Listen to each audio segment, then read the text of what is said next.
Salut mes petites souris, bienvenue dans Pop Life. Aujourd'hui, je vous invite à découvrir une collection de BD qui dépoussière, mais alors complètement, les aventures de Mickey Mouse en les adaptant à la sauce franco-belge.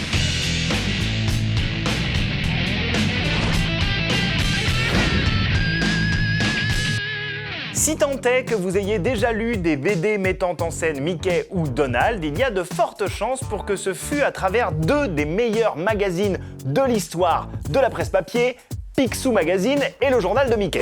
Chaque semaine dans le journal de Mickey, le monde fabuleux de Walt Disney.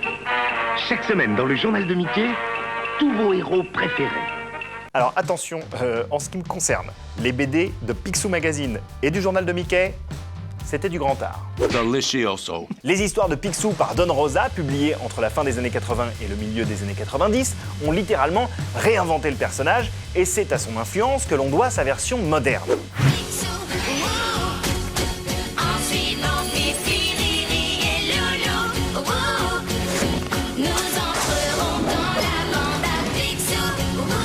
Aujourd'hui, un vent de fraîcheur souffle sur l'univers de Mickey Mouse avec une collection Disney assez particulière chez Glénat. Son petit plus, elle est composée de récits écrits et dessinés par des artistes franco-belges. Ah, changer, c'est bien. Lewis Trondheim, Thébault, Régis Loisel, Cosset, tous apportent leur touche personnelle dans le paysage habituellement très codifié de Mickey.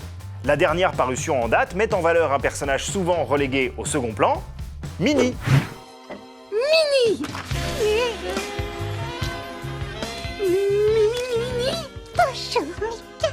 Alors, comment me trouves-tu? Ta tenue et ton parfum. Avoue que tu es complètement sans voix. Tu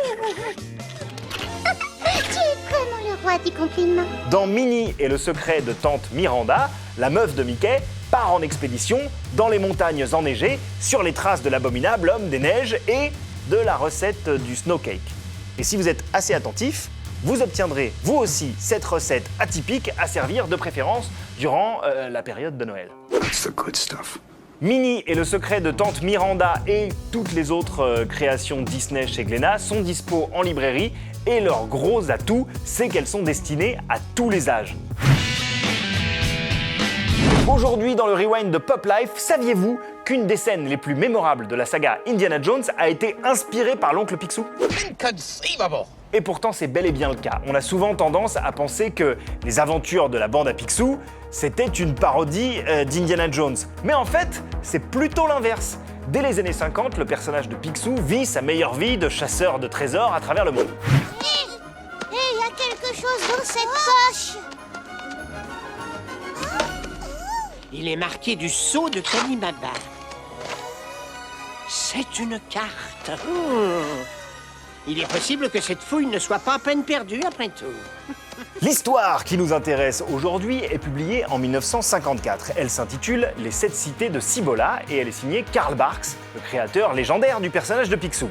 Dans l'une des scènes, une gigantesque boule menace de faire s'écrouler une cité antique. Cette scène, de l'aveu de George Lucas et Steven Spielberg eux-mêmes, a servi d'inspiration pour l'ouverture mythique des Aventuriers de l'Arche perdue.